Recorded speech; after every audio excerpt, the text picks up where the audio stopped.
नमस्कार मेरे प्यारे बच्चों। मैं रजनी मिश्रा आप सभी का स्वागत करती हूँ इस नए सफ़र में। आशा करती हूँ आप सभी अपने अपने घरों में सुरक्षित एवं स्वस्थ होंगे। तो बिना समय को गंवाए आज की कक्षा प्रारंभ करते हैं। आज हम सब पाठ 1 का अध्ययन करेंगे, जिसका शीर्षक है विजयी विश्व तिरंगा प्यारा, झंडा ऊंचा रहे हमारा। कविता की शुरुआत करने से पहले मैं सभी बच्चों से अनुरोध करूंगी कि वे बताए गए निर्देशों का पालन करें। पहली बात, सभी बच्चे अपनी पाठ्य पुस्तक को अपने सामने रखेंगे और मेरे साथ साथ कविता की पंक्तियों को पढ़ेंगे और समझेंगे। दूसरी बात, कविता की पंक्तियों में दर्शाए जाने वाले कठिन शब्दों को रेखांकित करते जाएंगे। तो चलिए शुरू करते हैं आज की कविता। विजयी विश्व तिरंगा प्यारा, झंडा ऊंचा रहे हमारा। बच्चों, जैसा कि हम सभी जानते हैं कि ये तिरंगा हमारा राष्ट्रीय ध्वज है। ये झंडा हमारे देश की पहचान है, जीत का प्रतीक है, भारत की शान है।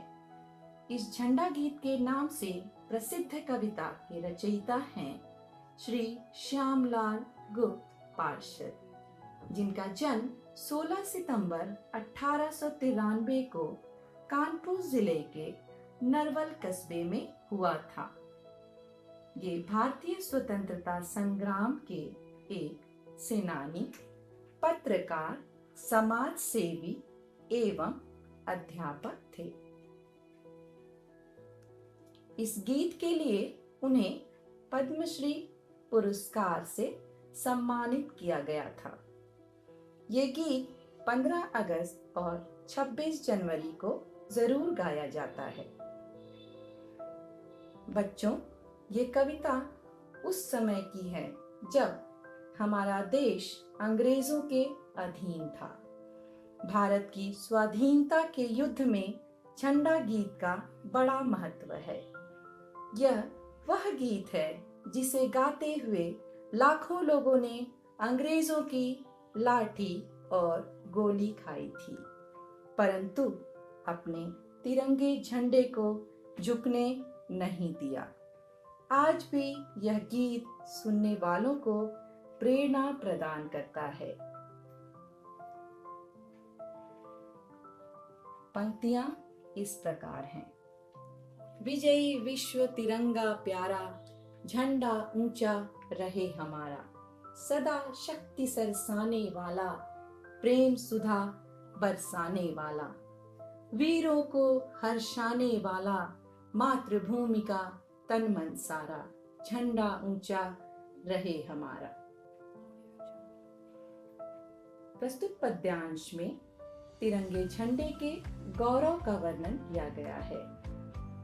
कवि की हार्दिक इच्छा है कि सारी दुनिया में जीत प्राप्त करने वाला हमारा यह तिरंगा हमेशा ऊंचाई पर फहराता रहे, हमेशा शक्ति प्रदान करने वाला, प्रेम रूपी अमृत से संचित करने वाला, वीरों को प्रसन्न करने वाला एवं मातृभूमि के लिए तन तथा मन के समान प्यारा यह तिरंगा सदा दुनिया में सबसे ऊंचाई पर शान से फहराता रहे।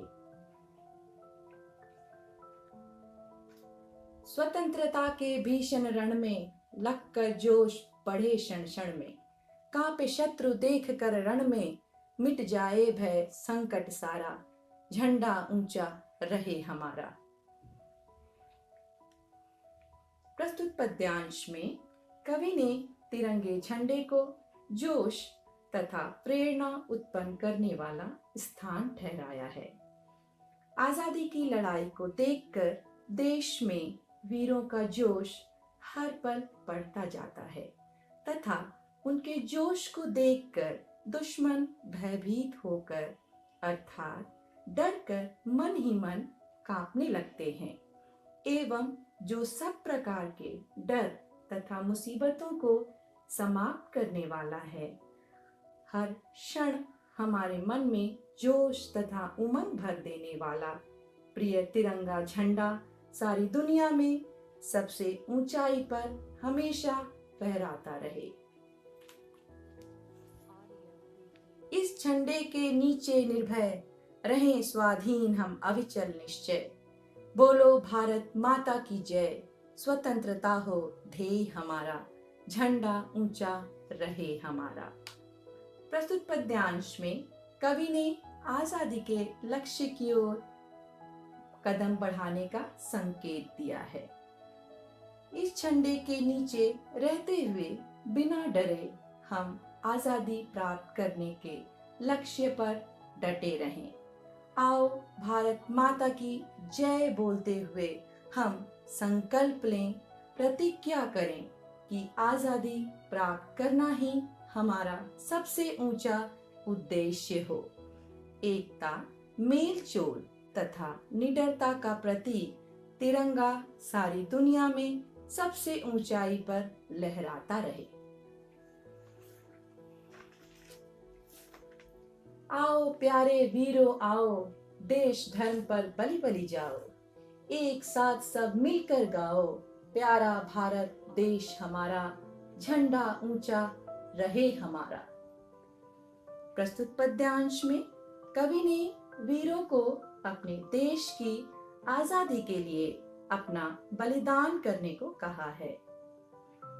भारत के प्यारे वीरों आओ तथा देश की आजादी के लिए अपने प्राणों की बाजी लगा दो अथवा देश पर कुर्बान हो जाओ। सब मिलकर एक स्वर में कहो कि भारत हमारा प्यारा देश है। समस्त विजयी भावना का प्रतीक हमारा प्यारा झंडा सबसे ऊंचाई पर लहराकर हमें जोश प्रदान करता रहे। इसकी शान न जाने पाए, चाहे जान भले ही जाए। विश्व विजय करके दिखलाएं, तब होए प्रण पूर्ण हमारा। विजय विश्व तिरंगा प्यारा, झंडा ऊंचा रहे हमारा। प्रस्तुत पद्यांश में तिरंगे के गौरव को अमर बनाने की पुकार की गई है। भारत की शान एवं गौरव का प्रतीक इस तिरंगे की प्रतिष्ठा में थोड़ी भी कमी नहीं आनी चाहिए। भले ही इसकी रक्षा के लिए हमें अपने प्राणों को कुर्बान करना पड़े। जब हम वास्तव में विजय प्राप्त कर लेंगे अर्थात देश आजाद हो जाएगा, तभी हमारी प्रतिज्ञा पूरी ठहराई जाएगी। कविता का संदेश। तिरंगा हमारे भारत की शान है, जीत का प्रतीक है। ये तिरंगा हमें हमेशा अपने लक्ष्य पर अडिग रहने के लिए प्रेरित करता है और एकता का संदेश देता है। इसके सम्मान के लिए हम अपनी प्राणों की आहुति देने से भी पीछे नहीं हटेंगे। तो बच्चों, जंग कोई भी हो, हमारे अंदर जीतने की चाहत होनी चाहिए। ठीक उसी प्रकार जिस प्रकार से आज पूरा देश एकजुट होकर कोरोना संक्रमण के खिलाफ लड़ रहा है। हमारे डॉक्टर्स, सफाई कर्मी, सैनिक एवं पुलिस कर्मी अपनी जान की परवाह किए बगैर अपने लक्ष्य पर अडिग हैं और हम घर पर रह रहे लोग कभी शंख ध्वनि से तो कभी दीप प्रज्वलित करके इनके उत्साह को बढ़ाते हैं, इसी उम्मीद के साथ कि हम फिर अपनी जीत का तिरंगा लहराएंगे और कोरोना संकट को हराएंगे। तो बच्चों, समय की गति को देखते हुए अब मैं अपनी कक्षा को विराम देती हूँ। फिर मिलेंगे अगली कक्षा में। तब तक के लिए जय हिंद, जय भारत।